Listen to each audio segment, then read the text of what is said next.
আমার জ্বর হলেই মাকে দেখতাম সারা রাত নিঃশ্বাস না ফেলে পাশে বসে থাকতেন। কপালে জলপট্টি আর চোখে অশ্রু। চোখ মেলে তাকাতেই দেখতাম কান্না আটকে রাখা এক মায়ের মুখ।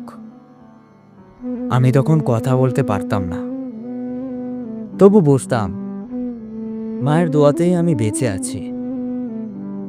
নিজের হাতে ভাত মাখিয়ে মুখে তুলে দিতেন আর বলতেন, ভয় পাস না, মা তোর পাশে আছে।